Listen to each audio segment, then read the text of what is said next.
gonna punch it as hard as I can. Silent. Show me your moves. Get up, get up, get up, get up, get up.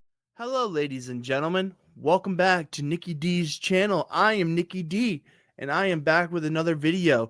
Today, we are going to check out a memory lane type video, going down memory lane. We're going to watch Reggie Miller scores 25 in the fourth quarter in Game 5 of the 1994 Eastern Conference Finals. For a little bit of clarification, the reason why I'm watching this video is because last night I watched the Pacers defeat the Knicks in dramatic fashion.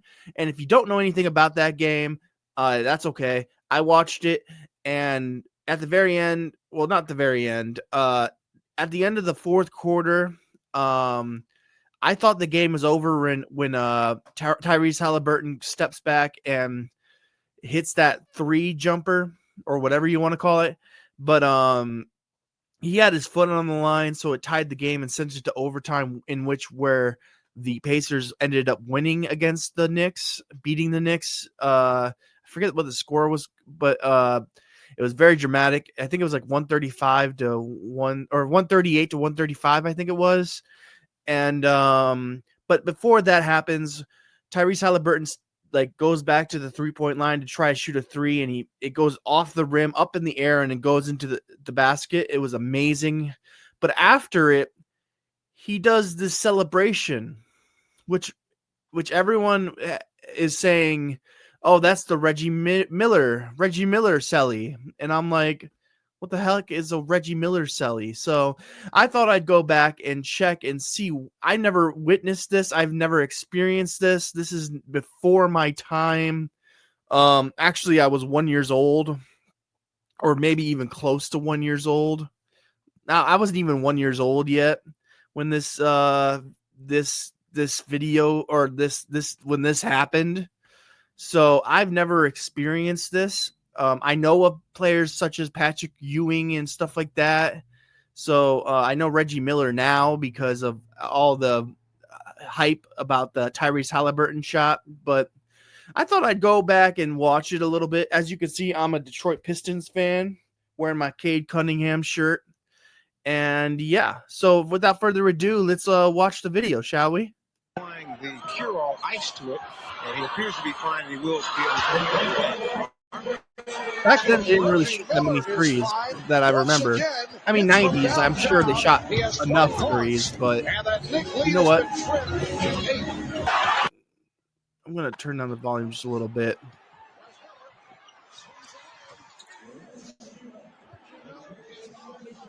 Reggie Miller is on fire. I wish they showed the scoreboard. Oh, there we go. You ask and you shall receive. Okay, they're losing by 4.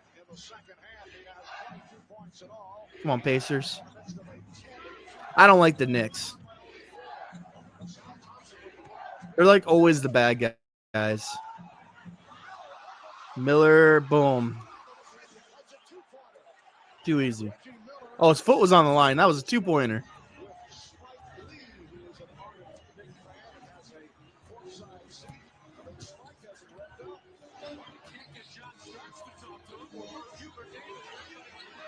Oh, that was too easy.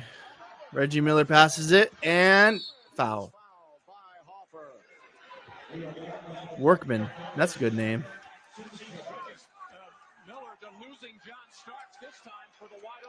Wow. So what is it? 2-point game? Spike Lee talking that trash.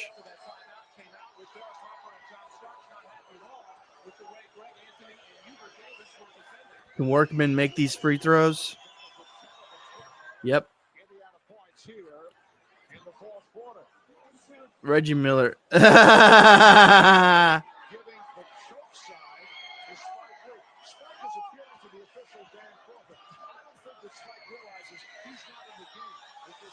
Spike Lee doesn't realize he's not in the game. Sorry, this game is so it's history, and I just want to take it in, Game's tied 72-72. Sorry if I'm not talking too much. It's only like a 6. Oh, nice steal.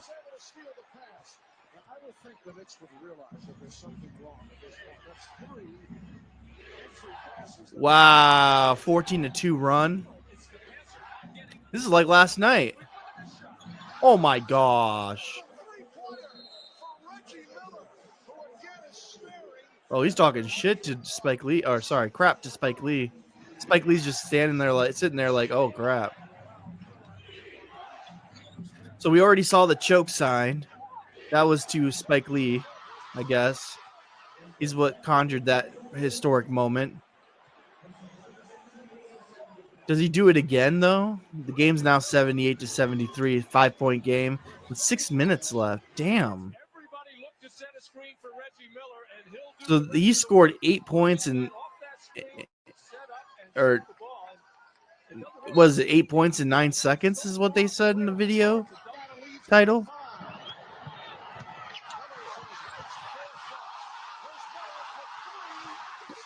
Wow. That's 8 points right there. I'm surprised Reggie Miller never won anything. He didn't win anything, right? 81-79. I think the closest he came to winning one was this series, right?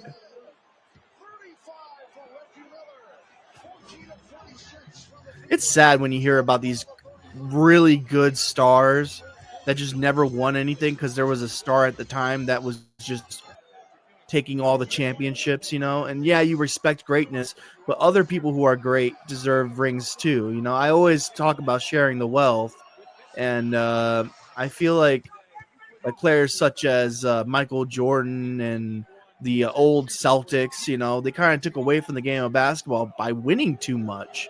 But hey, what do you do other than you get good and you beat those teams that are doing good, But that's besides the point. What I'm trying to say is it's just a shame that you have so many great stars. Like in the NFL, you got Barry Sanders, who's never won a Super Bowl, and that just mind boggles me. And players like Dan Marino never won a Super Bowl. You got Allen Iverson, who never won a finals, but he went to the finals once. Did pretty good, but not good enough. It's just a shame that you see so many great stars without championships under their belts, That's why I'm so happy Jokic got his, I was hoping this year would be his year again, but well, actually, I was hoping the Pistons would win this year, but ooh, that would have been a foul these days.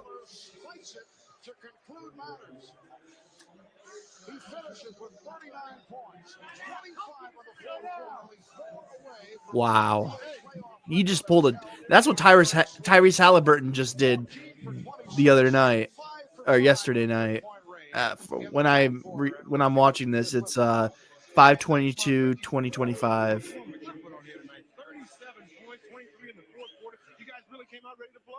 No, we didn't come out ready to play. We finished very well. We finished very well. They came out hard. We didn't come out ready to play. We finished very well. Stick around, hang around. If we got it close, we know there were going to be a lot of heavy arms over there, and we did a good job of doing that. Team showed a lot of confidence by coming through because the Knicks, the way they started. You could say the Pacers, really, Nick. The Pacers kept pace in this game. We just wanted to hang around. A lot of guys were tight, or maybe you can't say that. Early jumpers, I just wanted to stay kind of in the mix, and things just fell for us. What about? Yeah, they did. Spike who?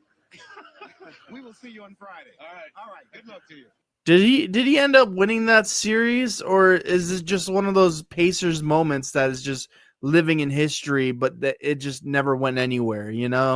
I hope this Pacers team this season beats the Knicks, for one, because I'm a Pistons fan and I don't like the Knicks.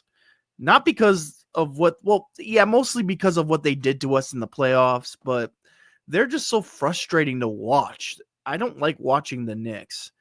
They have their starting lineup is one of the best in the league. I'm not going to lie. The Knicks have one of the best starting lineups. You got Josh Hart, which is a good defender. You got Cat or Karl Anthony Towns. Then you have here. Let me put myself on the big screen real quick. So I don't respect the Knicks, but I do respect the Knicks in a sense because they beat my team. I gotta respect them a little bit. Shout out Detroit. But at the same time, the Knicks are overpowered, and it shows. But they're top heavy. They don't have any bench. Mitch played pretty good the other day against the Celtics, but that's about as good as you're going to get from Mitch Robinson. And then who else do they have on the bench? I didn't even see PJ Tucker as of late. They just don't have much of a bench, the Knicks. Meanwhile, you have one of the deepest teams in the Pacers. Sure, not the best starting lineup, but hold on one second. Sorry about that. Dog's crazy. Dogs are crazy. Lost my train of thought. Sorry about that.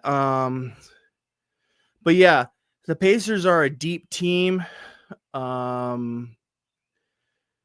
They might not have the best starting lineup, but overall, I really like this Pacers depth. They got good coaching, good depth. They got an unselfish all-star, which you can't say about the Knicks. They have a lot of selfish stars. Like Towns is a selfish star. Brunson is kind of a selfish star. When he gets the ball, he's looking to score, and that's okay. You can say the same about Tyrese Halliburton at the end of games, Tyrese Halliburton. But overall, I feel like this Pacers team is the better team, just like how I thought the Celtics were the better team and how I thought the Detroit Pistons were the better team. But then again, the Knicks continuously prove me wrong, so we'll see in this whole series, but I do believe the Pacers can win this series. Now, I know it's easy to say after one game where they won. They won in New York, the Madison Square Garden, one of the hardest places to win. Now, the Detroit Pistons won all of their playoff games in Madison Square Garden, not one game at home, but, whatever. But Madison Square Garden is still one of those hardest places to play in. One of the hardest places to play in. And Tyrese Halliburton was cool under pressure. And he really thought he won that game with that game-winning 3, but it ended up being a 2, and it sent it to overtime, which is fine. That's what you want. It's not like a KD situation where he steps on the line and it doesn't go into overtime, or whatever. But yeah, that is the game. That was really awesome to see Reggie Miller go off like that. I remember beating Reggie Miller in the 04 playoffs or 05 playoffs for the 2004 season. I remember winning and beating the Pacers. It's a little foggy, but I believe that was near the end of Reggie Miller's reign, So, but anyways, that is the highlight video I wanted to show you today, or not highlight video, but one of those memorable moments in NBA history. I have to clip this because my dogs decided to start barking and my mom needed my help, so I needed to abandon my laptop. So there's going to be a little bit where I'm gone for a second, so I'm going to have to edit this a little bit. So you might not see this till tomorrow, but if you do see this, consider subscribing, maybe like the video. I'm Nicky D, and I'll catch you in the next video. Deuces.